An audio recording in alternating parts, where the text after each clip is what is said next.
Hi everyone, I'm Lynn Woodland, and I'm the author of a couple of books about miracles.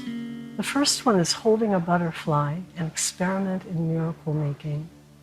And the second one is The Breakthrough Point, a spiritual activist guide to thriving in modern times. And both books take readers into an experiential miracle experiment. And this is the year-long Wednesday night Miracles Course class. For anyone who might be seeing this recording who hasn't been here before, this is a year-long program, and every week is a little bit of a different slant on personal and spiritual growth, all aimed toward living a miraculous life. And we set the content of each class in the context of the 4 seasons, using the template of the growing seasons as a kind of a blueprint for human growth and experience. And right now, in the month of August, kind of the end of the summer season, this whole month of August has been about fulfillment. You know, May and June were all about manifesting our heart's desires. July, we specifically focused on abundance and prosperity and money. And the month of August is something of a culmination of 2 seasons, of spring and summer, the seasons where there's more light than darkness. And both seasons really emphasize growth and manifestation. And over the last couple of classes, we've touched on themes of receiving and of allowing help. And today is all about allowing life to be easy. You know, most of us probably have something we struggle with that we just give anything to have be easy. You know, maybe it's something that seems like it just couldn't possibly become easy because we've been pushing against it for so long. But just imagine, you know, because we are about miracles here after all, imagine what it would feel like to have some painfully stuck area of your life just shift. So the path clears, and hard work is no longer needed, and what you've been wanting, or even something better, is not only within reach, but in hand. Now, really, this isn't as impossible as it seems. Yeah, and you know, if you're already thinking, well, this is one of those things that happens for other people, but it just doesn't work for me. Recognize that you've already had this experience over and over and over again. I mean, as far back as when you were just a tiny little toddler and you learned to walk, when you learned to talk, when you learned to ride a bike, when you learned to drive a car. There are many, many things that at one time in our life just seemed, oh my God, impossibly difficult, and then became not just doable, but easy. And whatever you're imagining now as being impossibly difficult, this just hasn't happened yet in your current area of struggle. Now, creating this shift from struggle to ease sometimes is achieved through the perseverance of learning a new skill, you know, as in the examples I just gave. Other times, though, it can be accomplished nearly instantaneously through a change in perspective, through what I think of as a paradigm shift. Now, it's hard to explain how to have a paradigm shift, yet once we've had one, we just know it immediately. We wonder why we never saw things so clearly before. It's the experience of just suddenly recognizing many simple and obvious options where previously we just felt impossibly limited. It's that aha experience of suddenly seeing the bigger picture, as though someone removed blinders from our eyes that we hadn't even known we'd been wearing. One of my favorite illustrations of a paradigm shift came from a short little booklet on personal effectiveness by Price Pritchett entitled You Too, spelled YOU, numeral two. It's not a well known book. Price Pritchett isn't a terribly well known guy, as far as I know.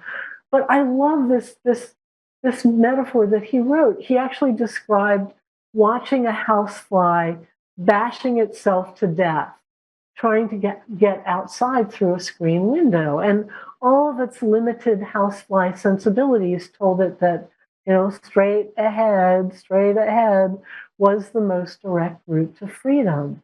It could see it, it could smell it, it could practically taste it. There it is, outside, right there. Yet the more it tried, the more beaten and battered it became. And if only that little fly could have seen the bigger picture and turned in the opposite direction, it would have found an open door and freedom being just seconds away. And it's such a great metaphor for how we often operate in life. We get fixated on the linear route that's the most obvious to our physical senses. And we assume that it's not only the best route, but the only path to our goal. And that's how we limit our possibilities. We wind up pursuing a path that just won't take us where we want to go. And it's just going to wear us out in the pursuit.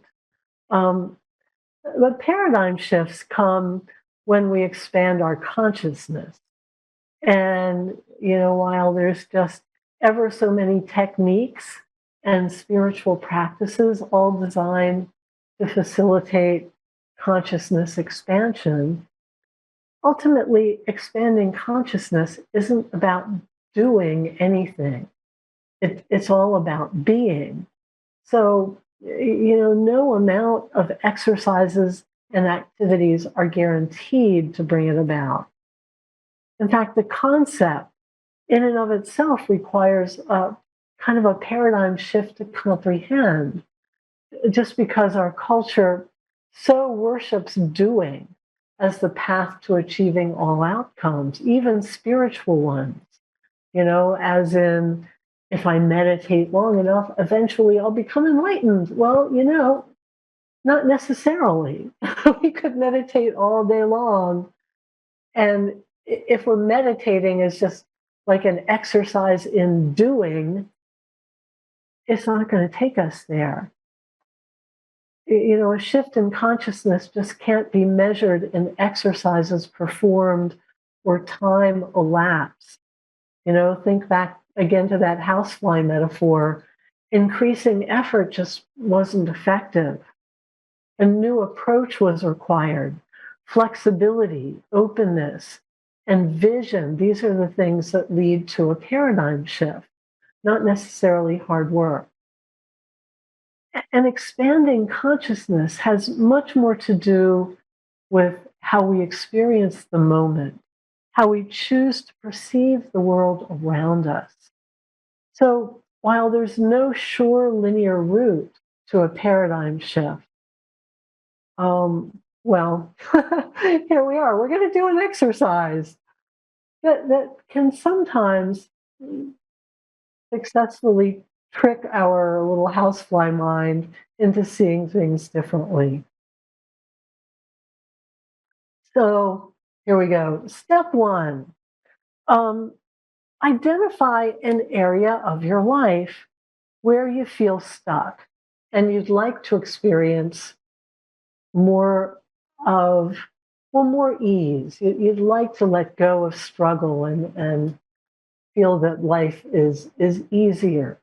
Maybe to unblock a log jam or disappear an obstacle, or just to feel that life is easy and not always such hard work.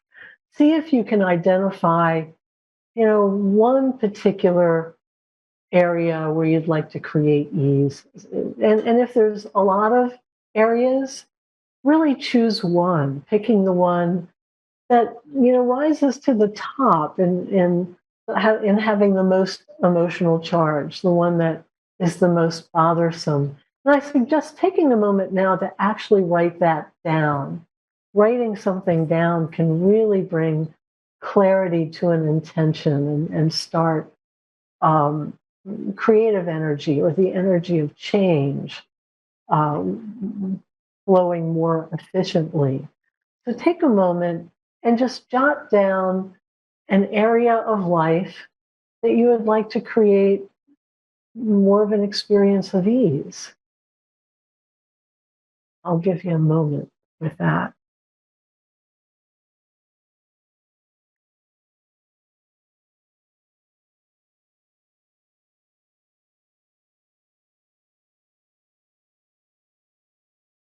And do choose a condition where you feel significant discomfort rather than some condition in life that you've just grown used to. You don't even think about it anymore. One that you really, have been pushing against, that you've wanted to change.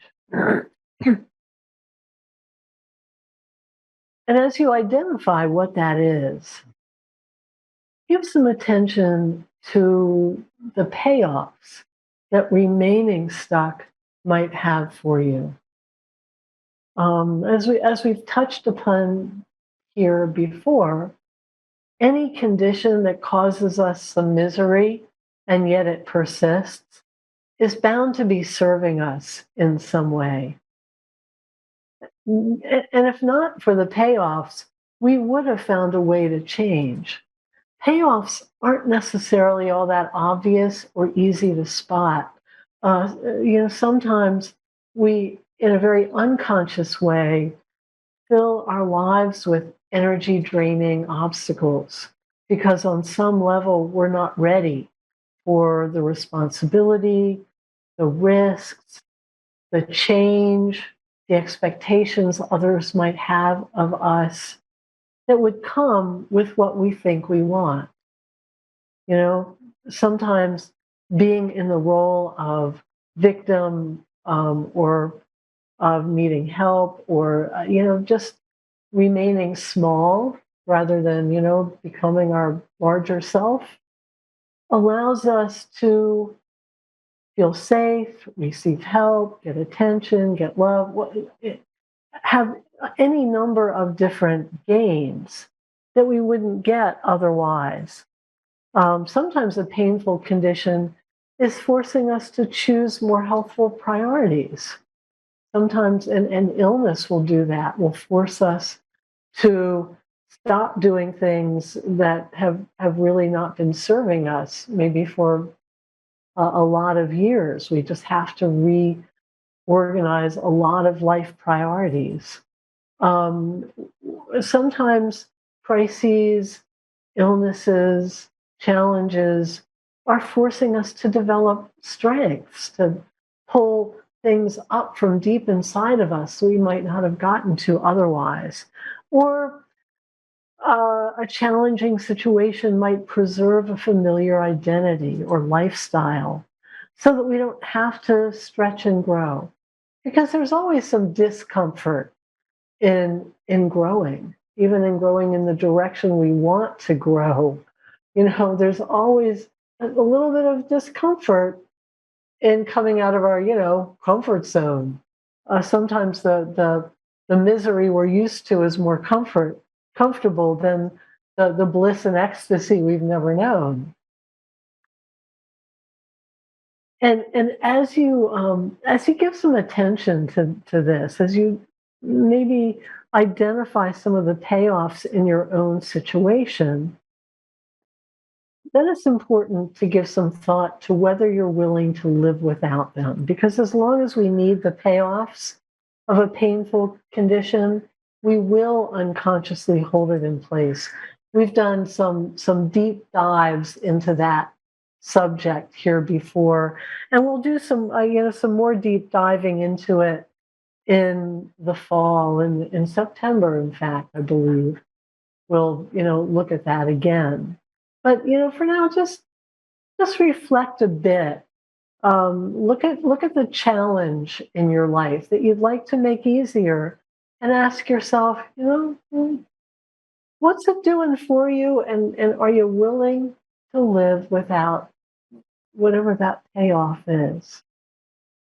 Well, next, kind of along the same lines, give some thought to how you'd feel if the outcome you most want was offered to you right now, right here, without any steps, without any struggle, without any time invested. When you consider this area that feels like some struggle, and imagine ease right here, right now, handed to you on a platter. How would that feel? Would it feel maybe overwhelming? Would you feel deserving of it? Sometimes we feel that we need to work for what we get. Or would it still feel as precious to you? Or does the reward feel diminished somehow if you haven't put effort toward it? Sometimes we have such an ingrained belief that anything worth having requires work, the no pain, no gain idea, that we automatically believe anything we haven't worked for can't be all that valuable. So simply identifying this kind of thinking will begin to diffuse its power. Diffuse some of the power it has to limit our options. Just identifying that, when you just start to recognize, oh yeah, I think I have a little bit of that, or I think I got a lot of that from my parents. Yeah, it's good to just recognize some of that. So that's something I would suggest maybe giving some more reflection to over the week, because the more you really allow yourself to contemplate, some of these, how might this thing I don't like actually be a payoff? It seems very paradoxical at first. The deeper you go with it, the more you'll get with it. Um, but for now, put that to the side, because we're going to do a meditation. And here you can just get comfortable and close your eyes for a moment.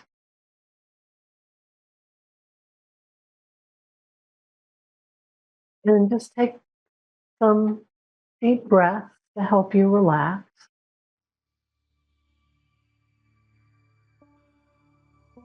Um, Inhale deeply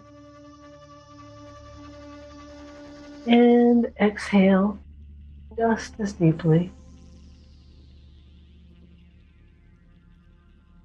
As you watch the rhythm of your breath, let it help turn your attention inward.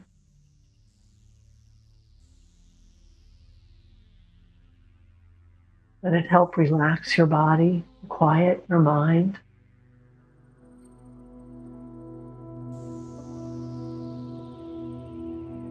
And as you did in our last class here, feel the presence of God with you, and ask your higher self to assist you in this exercise that we're going to do.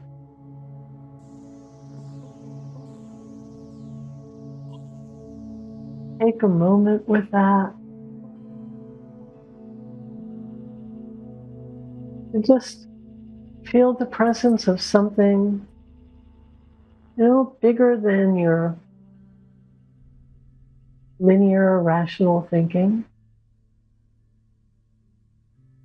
Feel a connection to something that feels divine, and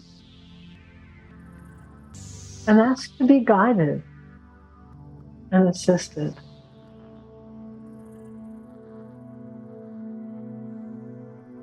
Let your mind be open and relaxed. And allow to come to mind a time from your past when something that had once been an incredible struggle became remarkably easy, maybe through a means you hadn't previously imagined. And as you call up this example, just don't think too hard about it. Just see what pops into mind first. And if you can't recall an experience from your adult life, it's okay to go back further to childhood. Let it come from anywhere in your past. And just see what pops in.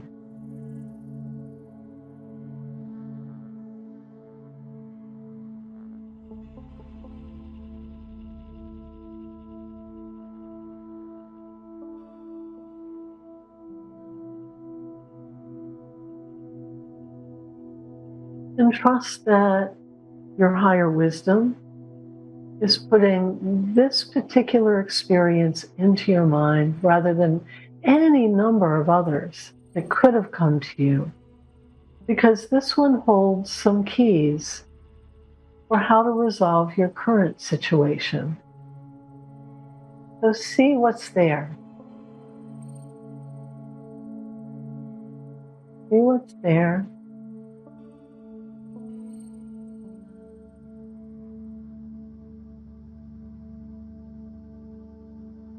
Just let all the detail of it come clear to you. Let yourself relive it a bit.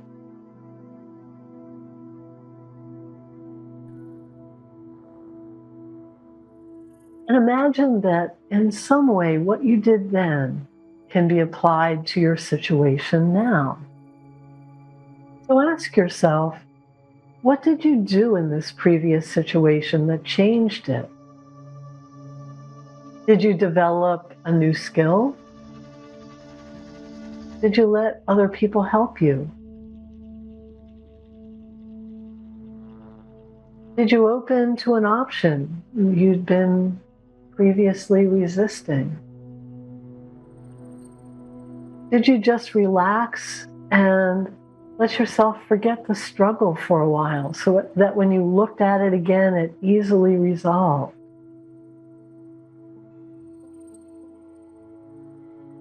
Did you act out of character or speak your truth? Or do something you don't usually do? Did you just persevere until something got easy?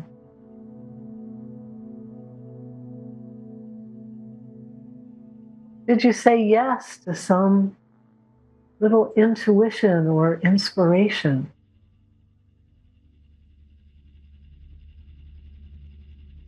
Imagine that whatever you did then has some bearing on what you need to do now. And to see how this might guide you to a specific action or change in attitude. And just play with that in your mind for a bit.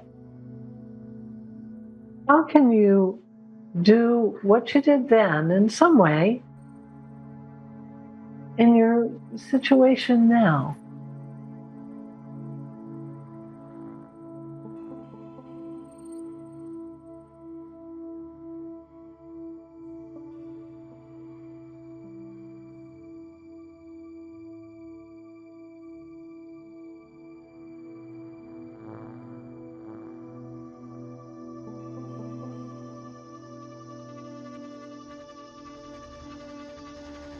And finally, take a moment to recall the inner experience of ease that came after struggle that you had in this previous experience, and just bring it so clearly to mind that the feelings of success, of empowerment, of effortlessness that you had then seem vividly real in your imagination now.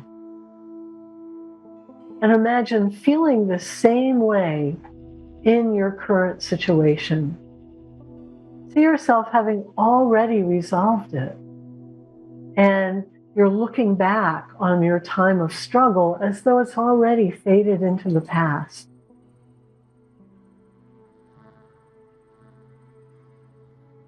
You don't need to see the steps, the actions, or the outcomes that led you from struggle to ease. Just simply immerse yourself in the inner feeling that things have already shifted.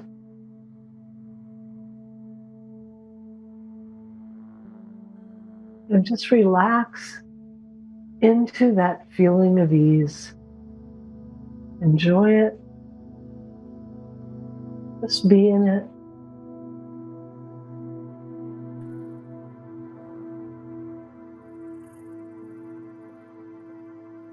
And then take a deep breath or two and open your eyes again. So think about it. What did you do in this previous situation that changed it?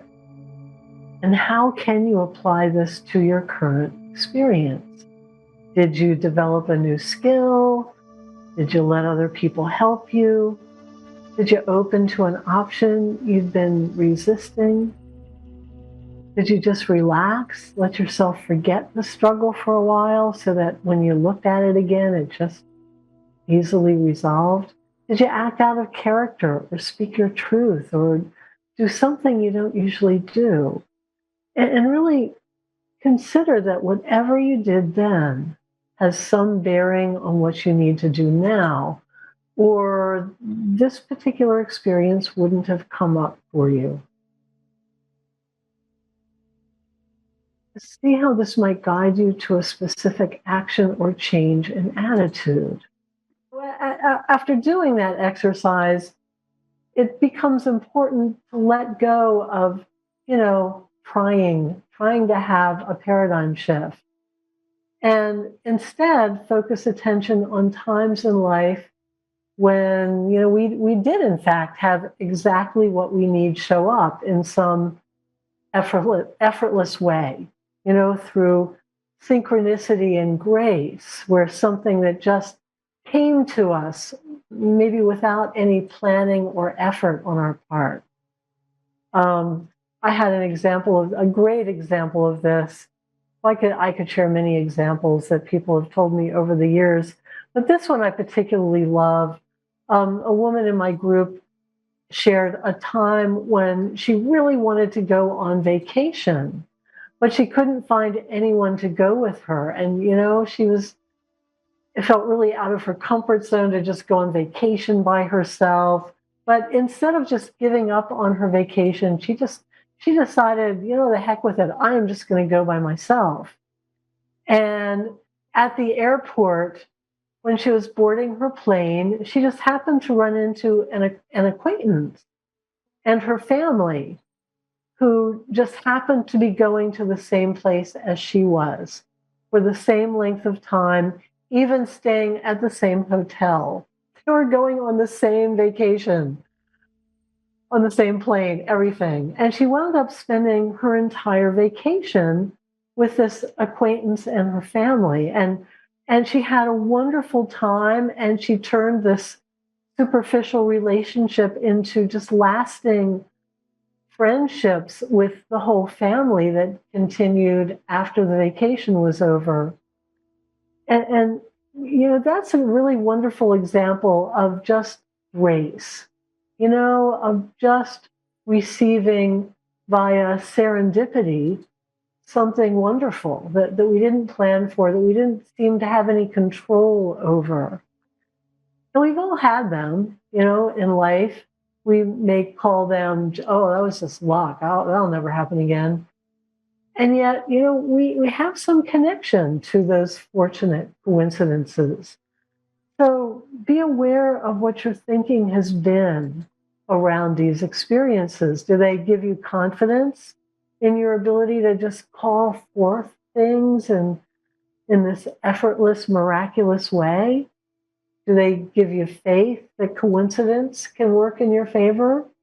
Or because these things didn't come about through your conscious intervention, through your effort, Do you tell yourself, well, it couldn't happen again?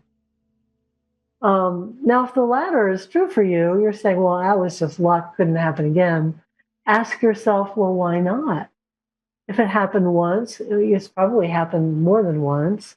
What's to stop it happening again? And really, what we look at here in this miracles course is the connection between our state of being and those lovely, fortunate coincidences. That's what we're about here, allowing them to happen more frequently, to become the new normal. So just see how many of those kinds of experiences you can recall in your life, and let them strengthen your faith in ease. In fact, this week, look for serendipities. You might want to think of a special symbol, whether it's, I had a child, actually, a very high vibrational child, the daughter of a friend of mine, who was like a little baby shaman, really, she was. And her special symbol was a white feather.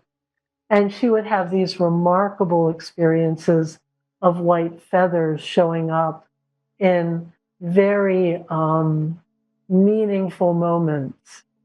It just seemed very magical. And she was a little bit of a weather witch. There was one time when her dad had manifested the gift of a piano that he really wanted. He didn't have the money to buy one, but somebody gifted him with one, and he was about to go get it. And he had it loaded on the truck, and it looked like it was going to rain. And the daughter, this young girl, was on the porch just watching the weather, and she just did her little weather magic, and she staved off the rain until the piano came home, got it inside, and then it poured. And there was some like she saw a white feather outside, like right before she did her magic. Like just think about your own special symbol, and just imagine that you're going to just start seeing it everywhere in very perfect ways. It might be a particular kind of flower or a butterfly, or something that it just feels kind of magical to you. Start looking for it every time you see it.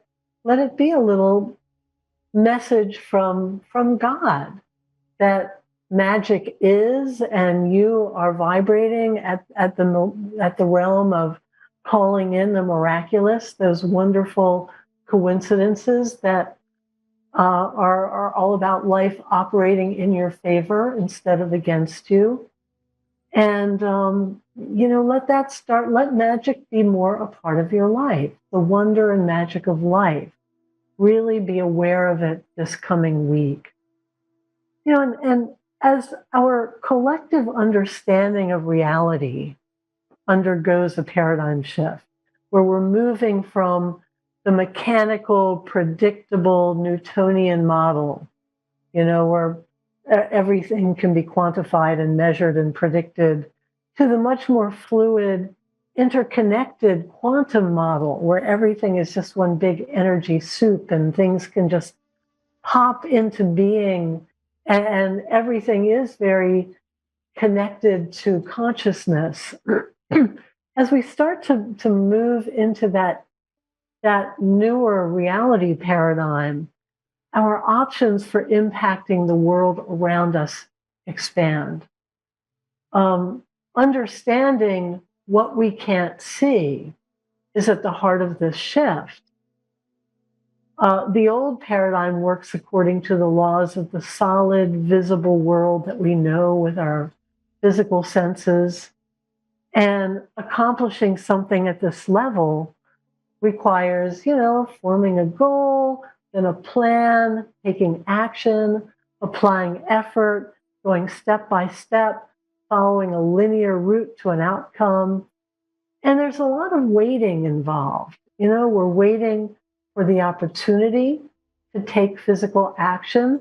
We're waiting for that action to bear fruit. We're waiting for our desired goal to make us happy. Consequently, our attention is often focused more on the future than on the present. Now, when we begin to operate from the quantum model, where in that realm, this too small to see, nothing is solid or fixed, and matter is responsive to thought, our state of mind, rather than our physical actions, become our more powerful tool. And therefore, our greatest power lies in the present moment. And there is no waiting, because our state of consciousness is active and creative in every instant. And that's why I'm suggesting this week just really be about the magic of life. In fact, I heard something today that really related to that. I was listening to the Tom Hartman radio show. Now, Tom Hartman, he's really he's a big brain kind of guy. He's one of the minds that I greatly admire. He's a historian. He's kind of knows a little bit about almost anything you can think of, from science to holistic health to politics. He's primarily a historian and political commentator. But he was actually talking today about how so many of us really are suffering from kind of a level of collective PTSD, and we've been dealing with so much stress and hardship for so long now that we're starting to, I hear you, Don, starting to drain our resources. And he was just saying, my wife and I, we just go out, some of our coping mechanisms is we just go outside for a walk every day. And we don't just walk, we really walk with the intention of opening to the beauty of life. I can't remember his exact words, but he used the word awe. They look for things to just be in awe and wonder of. And I feel like that is the essence of our lesson tonight, that our power is in those moments of awe and wonder and really being in the magic of life, rather than, the interpretations of how awful everything is. He also mentioned a well-known study of a whole culture and community in dire poverty, and how there became a real separation in on one hand, those people who kind of devolved into fragileness became even more and more and more fragile. And on the other extreme, there was this other group who became more and more and more resilient. And the in-betweens started to become smaller and smaller. That's a lot of what my book was about, the breakthrough point, that we are at this point of breakdown or breakthrough. And Tom Hartman was talking about how, he suspects that's what's happening these days. I do too. That's what my book is about. And that resilient group, it had a lot to do with how they looked at life, the frame they put around life, like seeing the possibilities rather than the limitations, and seeing that, what was happening wasn't their fault, that they could do something and interpret differently, rather than the other group that tended to internalize and take it all in as somehow this is all my fault and there's nothing I can do, and went into more of a place of powerlessness. So the essence of tonight is about the power we have in just utilizing our state of being. And I so encourage us all to just, especially this time of year, when nature is just going crazy. Butterflies are special to me. I can't look out my window without seeing a million butterflies everywhere.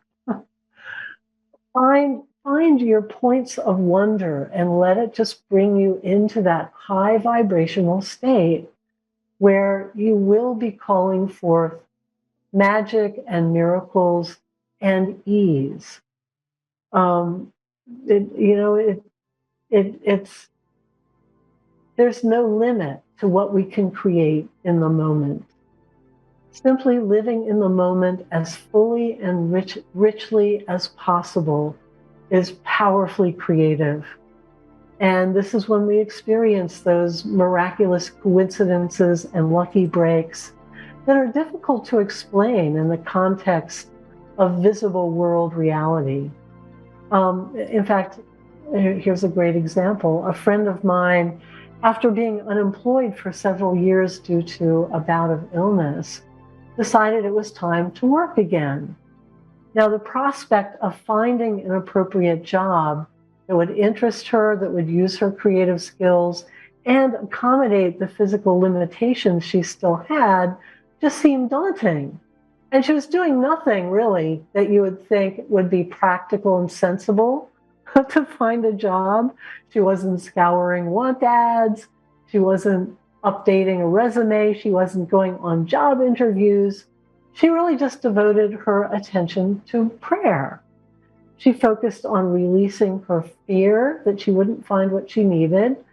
She imagined something wonderful showing up. And she just held this positive outcome in mind. She didn't cling to it, obsess over it, or worry about it. She held the intention just long enough to be clear and to evoke a good feeling. Then she just let it go.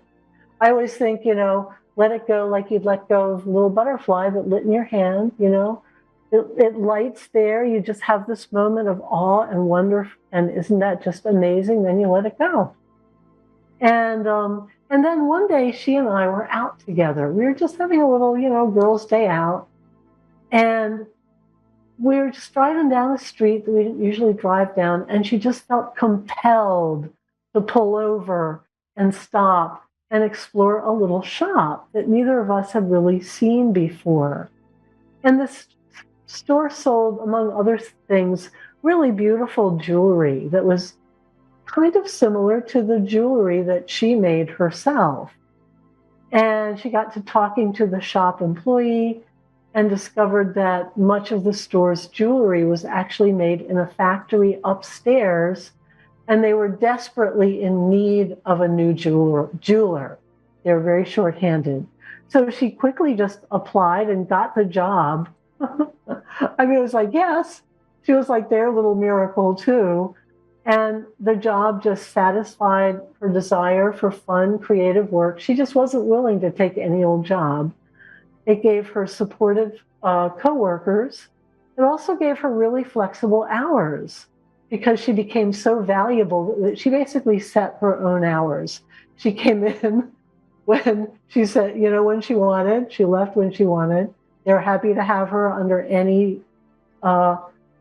circumstances. And she created all this purely through inner work and then listening to her intuition when it just guided her to pull over. And when we use our power of consciousness instead of relying solely on our physical effort, we can just eliminate a lot of steps. And we can even break through apparent log jams, where no amount of physical force is going to help. Now, unfortunately, it's kind of easy to forget all this and go into housefly mode just when we most need an extra boost, like when we're stressed or fearful or overwhelmed. So this, and you can find this in the written materials, this is just a simple little exercise for inviting a paradigm shift when you feel really stuck. Maybe you're in conflict, you're in stress, you're in worry, or indecision, or pain, whatever, when you're in that place, when your brain has just, shut down, you're tired, you're overwhelmed, you're confused. And it can be done in just a couple minutes. And here it is. We'll end with this. So close your eyes again. Take a few deep breaths and relax.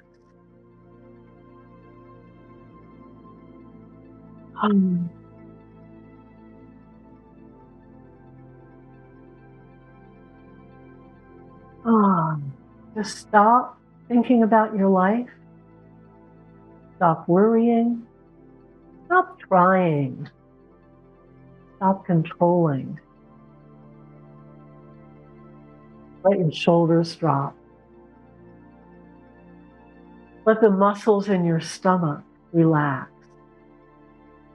Just feel your brow become smooth and free of worry lines.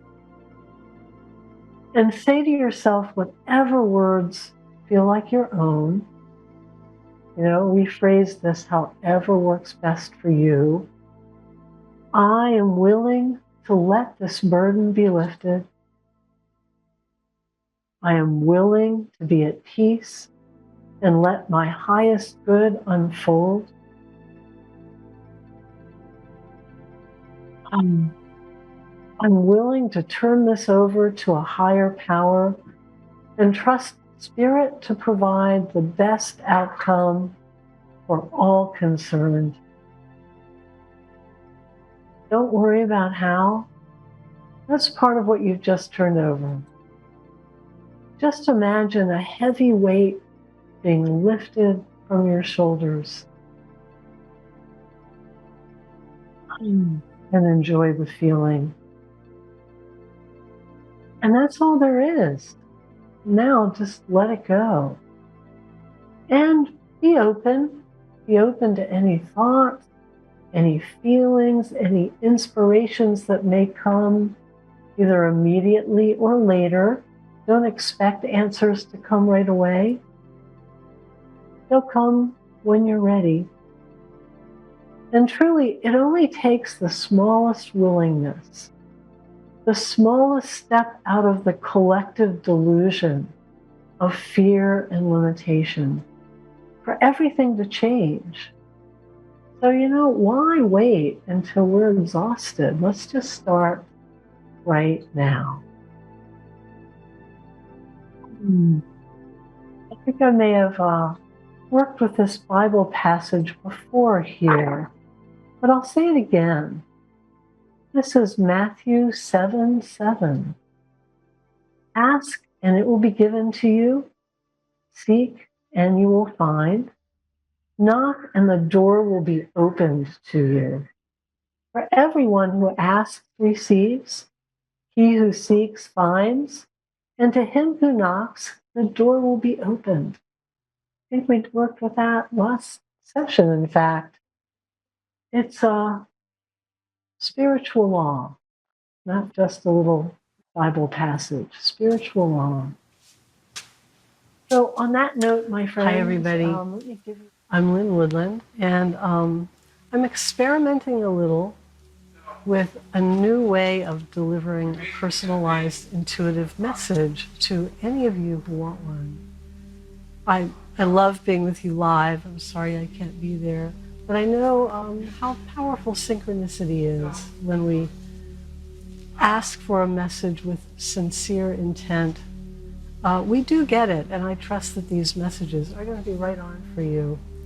I've been using different oracles to spark my intuition and to let synchronicity play out. And tonight I have kind of an interesting one. This isn't really an oracle I use very often. You see, it's got a lot of different messages. It was created by many people in my classes. I'm not sure how many of these there are. There are quite a few. And they were from classes where everybody was asked to imagine a spiritual guide, one that might have some relevant help for anyone in the group. And this is what people came up with. These were several classes, I believe, and maybe more. So a lot of people are represented here. And the guides, some are names, that are very familiar. Some are really unusual. But they all come bringing some kind of important help. So that's what you're to listen to. I'm going to pick one of these for everyone. And imagine that whoever comes to you is the spiritual energy of support that is coming to you. In whatever form you imagine. Imagine this guide,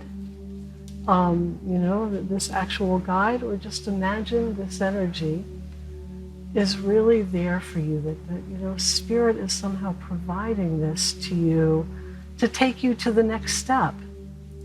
So we'll personalize this. If you've been here for some of these, you know how this works. I'm going to ask you to just close your eyes for a minute and take a deep breath or two. Just let your attention turn inward and focus on what's important to you. Is there something significant that you need to either get clear about or heal? In other words, to mend, to put right, or to manifest, to call into your life something new, something you're creating, something you're wanting to be or do or have. What's up? What's most important? Have a focus for this, because then you will get the best help. And then imagine inviting in a spiritual guide to help with this. Just imagine you are calling in the perfect energy to support you.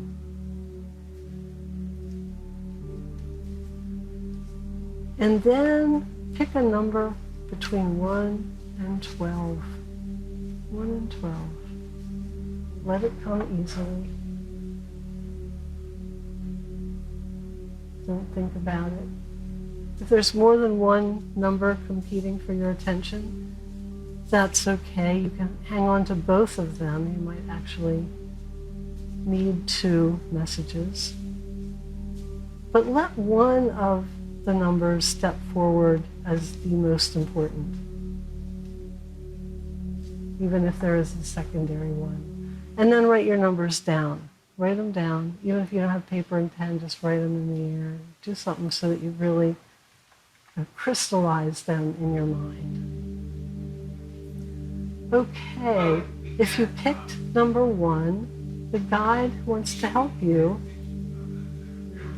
this is a guide named Mirabella, M-I-R-A-B-E-L-L-A. Mirabella has come to bring laughter, joy, and ease into your life. Mirabella comes with the gift of laughter, joy, and ease. That's what's going to take you the furthest. If you picked number 2, oh, I love this one. This is the benevolent trickster. And this guide says, just when you expect the worst and fear disaster and have shut your mind to joy, I pull the ground out from beneath your feet and tumble you into a reality better than you ever dreamed possible. I love him. I'm going to read this again so you really get it. If you picked number 2, number 2 is, I am the benevolent trickster. Just when you expect the worst, fear disaster, and have shut your mind to joy, I pull the ground out from beneath your feet and tumble you into a reality better than you ever dreamed possible. Wow, number 2. All right, if you pick number 3, this guide is named Manu, M-A-N-U. And Manu's gift is clarity of the mind. My voice is clear listen, and let it in. This is all about getting clear, hearing your own inner voice, hearing your guides, having a clear path. I'll read it again. My gift is clarity of mind. My voice is clear. Listen and let it in. If you picked number 4,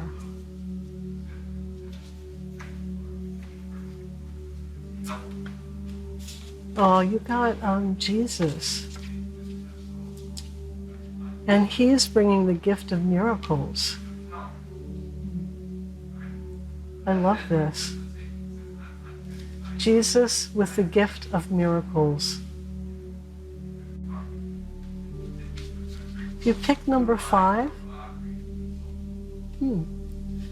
your guide is Rosa Parks. And her gift is that she helps move you to the front. I love this one. They're so creative. It's why I love doing things like this in groups. I'll say that again. If you pick number 5, your guide is Rosa Parks. As you remember, she did go to the front of the bus.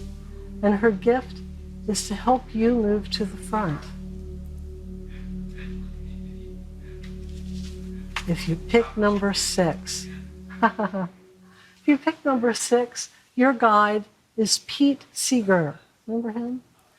And he says, I am here to teach you the ways of a wandering minstrel, a troubadour for truth and love. I reach out to everyone. I am selfless. I have the power to be fearless and loving, to bring people together with creativity, and to speak truth and bond people together for common good in the face of social evil. Wow, that's deep. Let me read that again. Pete Seeger, I'm here to teach you the ways of a wandering minstrel, a troubadour for truth and love. I reach out to everyone. I'm selfless. I have the power to be fearless and loving, to bring people together with creativity, and to speak truth and bond people together for common good in the face of social evil. That's a good one. All right, if you pick number 7. Number 7 is the Archangel Michael. And he says, my power to assist you is protection and taking you to safe places. Nice. If you picked number 8. Oh, your guide just is called peace. My gift is to let you be free of the do-over idea. No more jealousy, no regret. My gift is to let you be free of the do-over idea. No more jealousy, no regret. I think that's clear. If you pick number 9,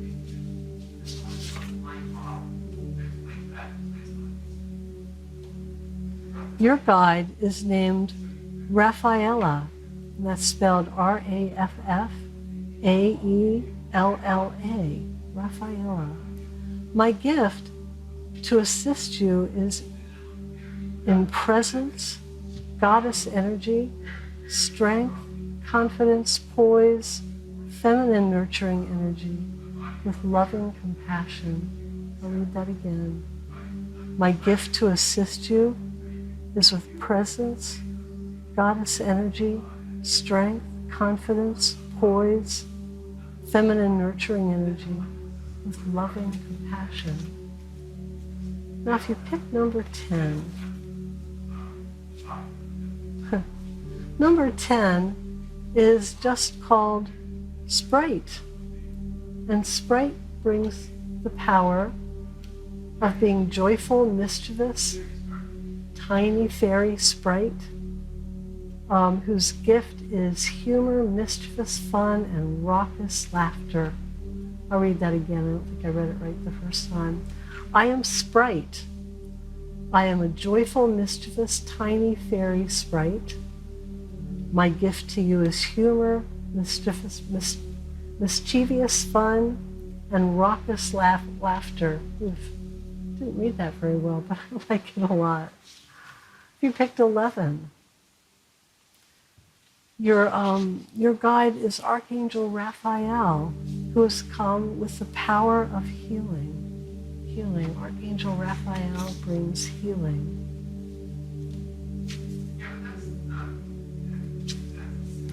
Now, if you picked number 12, last but not least.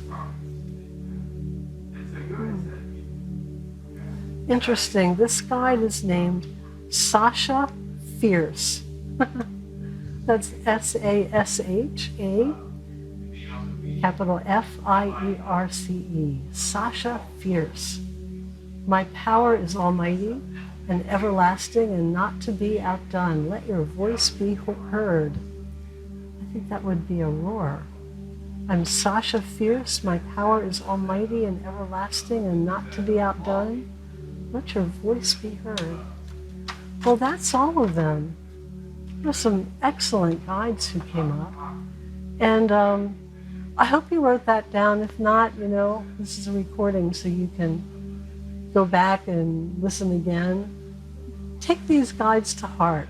I think you'll see why they came to you and how their energy is important. So that's it for tonight, folks. I love and bless you. Until next time, namaste.